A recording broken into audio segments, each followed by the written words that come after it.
Announcements బాధితులకు శుభవార్త. హైదరాబాద్ లో కన్సల్టేషన్ మరియు 3,500 రూపాయల colour Doppler test Avis hospitals లో ఉచితంగా పొందండి.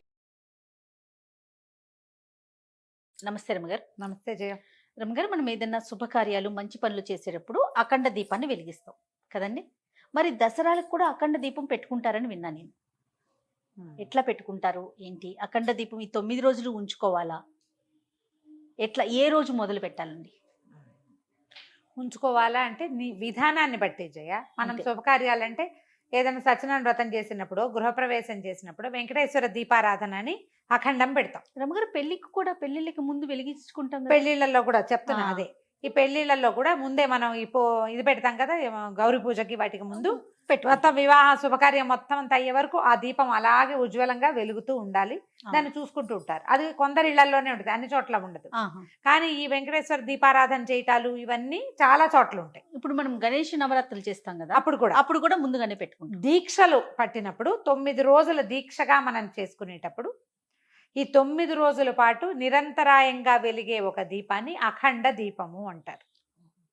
9 రోజులు పెట్టుకుంటాం. అదేదో చిన్న ప్రమిద కాకుండా పెద్దది వేసి, ఇత్తడి పాత్ర అయినా, ఇత్తడి సిబ్బి లాంటి దాంట్లో, లేకపోతే మట్టి మూకుడులోనో ఒక పెద్ద ఒత్తి వేసి బాగా నిండుగా నూనె పోసి ఉంచుకుంటారు. మధ్యాహ్నాలు కూడా అది కొడి కట్టకుండా చూసుకుంటారు. ఆ కొడి కట్టినప్పుడు ఆ నూనె పోస్తాము. కొడి కొంచెం విదిల్చి మళ్ళీ కొంచెం, అంటే అది అంతా నల్లబడిపోతుంటుంది, జ్వాల కిందకు వచ్చేస్తుంది. ఆ కొడి కనుక కొంచెం కదిపేసామనుకో, కొడి యువతలకు పడిపోతుంది, మళ్ళీ జ్వాల ఉజ్వలంగా వెలుగుతుంది. ఇలా పెట్టుకుంటారు. ఈ పెట్టుకోవటం.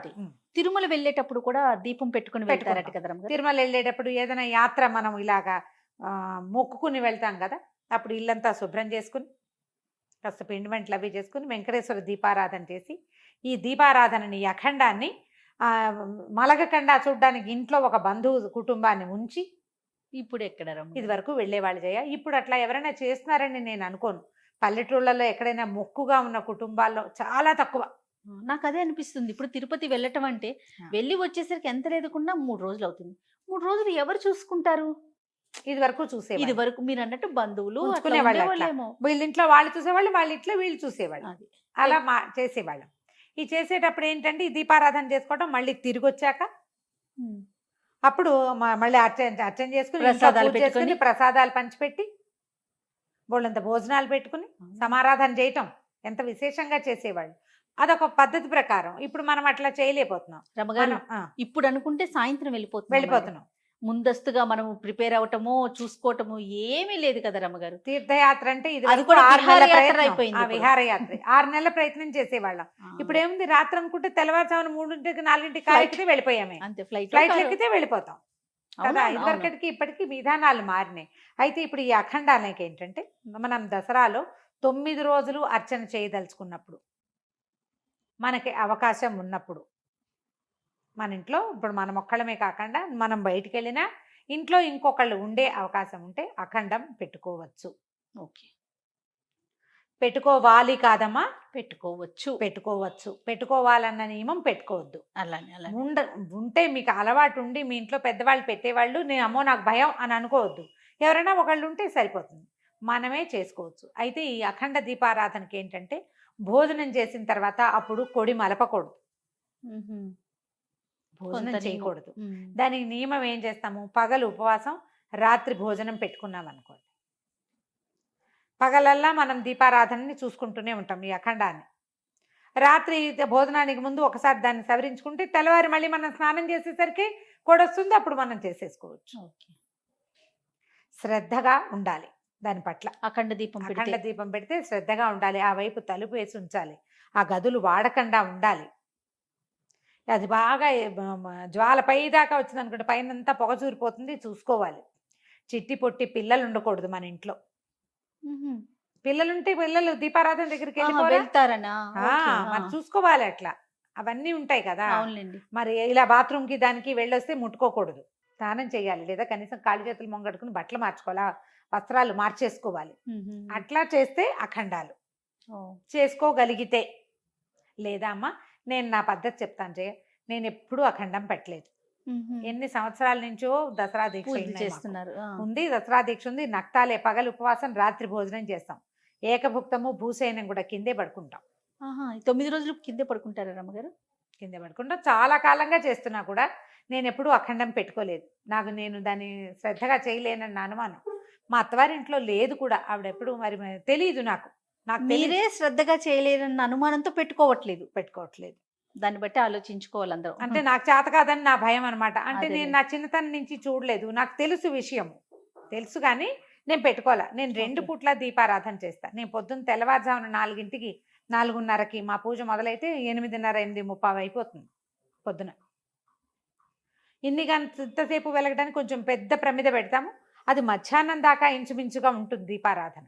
మళ్ళీ సాయంత్రం పెడతారు. సాయంకాలం మళ్ళీ 4:30, 5 గంటలకు ఆయన జపం చేసుకుంటారు. తను జపం చేసుకున్న దీపారాధన చేయరు, నేను చేసుకుంటాను. స్నానం చేసి దీపారాధన చేసి అప్పుడు వంట చేసుకుంటూ సాయంకాలానికి నివేదనకి సాయంత్రం పూజ నాది. మేము అలా అలా పెట్టుకున్నాం. పొద్దున అయింది, సాయంత్రం నాది అని. కుదరాలి కదా మరి. అంతేగా. నేను అర్చనలో నేను పాలు పంచుకోను. పగటి అర్చనలో నైవేద్యం తయారు చేయటం, నా శాస్త్రం స్తోత్రం చదువుకుంటాను. చివరికి వచ్చేసరికల్లా నైవేద్యం దగ్గరకు వచ్చేసరికల్లా అమ్మవారి దగ్గర కూర్చుంటాను తప్ప నేను అంతకంటే చేయటల్లా. ఓకే. అలాగే చేయగలుగుతాను. మ్మ్. ఇప్పుడు మనమే అన్నీ చేయాలనుకో ఇంత సాంగంగా చేయలేము. మేమేం చేస్తామంటే మొత్తం వంట అంతా చేసేస్తాను నివేదనకి. మ్మ్. ఏదో ఒక ప్రసాదం పులిహోర, ఈ రోజు పులిహోర అంటే పులిహోర చేసి కూర్చునే పని కాదు. ఓకే. అన్నం, పప్పు, కూర, చారు, మధ్యాహ్నం భోజనం పిల్లలు ఏం చేయాలో అది మొత్తం నివేదన అయిపోవాలి పొద్దునే. మా అలవాటు అది. అదేలేండి. ఎలాగైనా చేసుకోవచ్చు. అఖండం పెట్టలేకపోయినా 2 పూట్ల దీపారాధన చేసుకోండి. దీనికి నాకు మళ్ళీ 4కే ఏం లేవక్కర్లా. మీరు 6కి లేచినా పొద్దున ఒక దీపారాధన, సాయంకాలం మళ్ళీ దీపారాధన. చాలా మందికి బోల్డ్ ప్రశ్నలు ఇందులో. దీపారాధన కుందులు రోజు దోమాలా, 2 పూట్ల వేరే వేరే దీప కుందులు పెట్టాలా అని. ఏ నూనెతో చేసుకోవాలి? ఏ నూనెతో చేసుకోవాలి కొంచెం ఆలోచించి చేసుకోండమ్మా. మీ శక్తి అనుసారం. నెయ్యి చాలా మంచిది.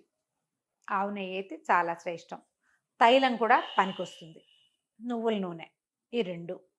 తర్వాత 2 పూట్ల దీపారాధన కుంది మారిస్తే మంచిది.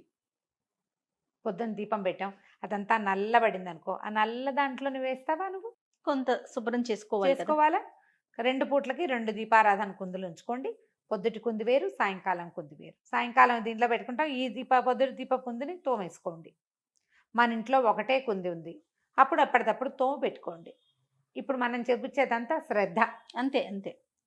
ఇందులో పనిగా భావించద్దు. మ్మ్. ఈ 9 రోజులు దీపారాధన చేసుకోవాలి. మామూలు నిత్య దీపారాధన ఎలా చేసుకుంటామో అలాగే ఇక్కడ కూడా. ఇప్పుడు అఖండ దీపం పెట్టుకున్నప్పుడు రమ్మగారు ఏదైనా ఇబ్బంది వచ్చింది అనుకోండి, అప్పుడు ఏంటండి ఎట్లా? దండం పెట్టడమేనమ్మా. అంతే. ఆ ఇబ్బంది వస్తుందని నేను పెట్టిన నా సంగతి చెప్తున్నా కదా. ఏ ఇబ్బంది వస్తుందో అది అక్కడ వదిలేయాల్సి వస్తుందేమో, దానికోసం ఇంకో మనిషి ఎవరు లేరు, ఆడ మనిషి మా ఇంట్లో. అది కదా సమస్య. నా ప్రాబ్లం అది కదా. మా ఇంట్లో ఇంకొక ఆడ మనిషి లేరు. అవును. నేను అది ఆలోచించుకోవాలి కదా. నాకే ఏదైనా ఇబ్బంది రావచ్చు, ఏదైనా జరగచ్చు. అప్పుడు నేను నేనేం చేయను. ఆ భయానికి నేను పెట్టను. నువ్వు అలా ఎందుకు కీడు శంకించాలి, మనసుతో ధైర్యంగా పెట్టు, అలాంటివి చాలా మంది చెప్పారు. కానీ మీకు ధైర్యం రావట్లా? నా వరకు రాలేదు ఇప్పటిదాకా. ఇంకా నేను ఇబ్బంది వ్యవహారాల్లోనే ఉన్నాను కాబట్టి నేను మాత్రం పెట్టుకోలేదు, చేయట్లేదు. ఎప్పుడు దాన్ని ఎంకరేజ్ చేయలేదు మా ఇంట్లో కూడా. ఎందుకు మనం 2 పూట్ల భయం లేదు నాకు. అదేదో చేస్తే గానీ కుదరదన్న అనుమానం అసలు లేదు. అది అది అఖండము ఇళ్లల్లో పద్ధతులు ఉండాలి జయ. నా ఉద్దేశం మాత్రం తెలియాలి మనకది. పెట్టేయటం ఏముంది రమ్మగారు, ఒక దీపం, కొంచెం నూనె, ఒక ఒత్తు అంతే. కానీ దాన్ని మనము Maintain చేయాలి. శ్రద్ధగా తీసుకెళ్ళొద్దు. 9 రోజులు తీసుకెళ్ళాలి కదా. తీసుకెళ్ళాలి. అది కొంచెం కష్టం కాబట్టి ఇక ఆలోచించుకోండమ్మా. కానీ 2 పూట్ల దీపారాధన చేయండి. ధూప దీప నైవేద్యాలు ఇవి 3 మన దగ్గర రోజు వారడి పువ్వులతోటి అర్చన చేసుకోవటం. మీరు అన్నట్టుగా శ్రద్ధ ముఖ్యం. అంతే కదా రమ్మగారు. పెట్టుకోగలమన్న శక్తి ఉంటే చక్కగా పెట్టుకోవచ్చు. పెట్టుకోవచ్చు. నమస్తే. నమస్తే జయ.